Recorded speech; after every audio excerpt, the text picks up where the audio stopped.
So ayun guys, nandito kami sa Taguig. Anong barangay na nakasakop dito? Lower Bikutan. Lower Bikutan to, 'di ba? Lower Bikutan sa may 13th Street. Malapit sa may Taguig People's Market. So ayan, piso wifi pa rin. So ayan, so piso wifi, walang kasawa-sawa. So ayan, so marami na sila dito. So sunod-sunod yung delivery ko dito. So mamaya-maya kita-kita po tayo sa Bacoor.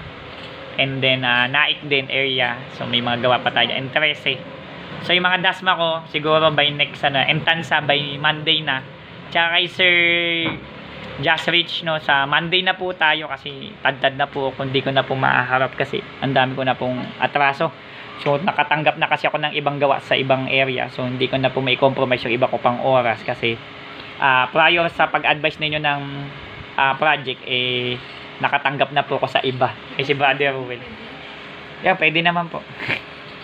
Tapos yun, smooth na. Yan, susunod papunta na yung Occidental Mindoro yun. So kita-kita na lang po tayo. So hindi ako masyado makapag-vlog at saka So salamat pala sa mga nag-avail ng piso wifi tsaka sa kahapon na napakarami kong gawa kay Ma'am Andrea. Salamat sa masarap na pizza. Tapos doon sa may isdaan, yan, natapos ko din po. Doon sa Blue Street sa Ciudad Nuevo, maraming salamat din po hanggang gabi. At yung client ko pa kagabi ng alas 12 ng gabi dumating at nagpagawa ng piso wifi. Ang lupit mo talaga, saludo ako sa iyo. Alas 12 ng gabi hindi ka lang naawa. Sabi ko maraming salamat sa iyo, shout out sa iyo.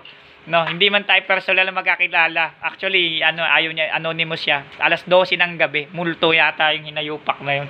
So, yun. So, okay, anyway, maraming salamat po. Yan pa yung may-ari. Bossing, maraming salamat po. PC mo gawa mo, don't forget to subscribe.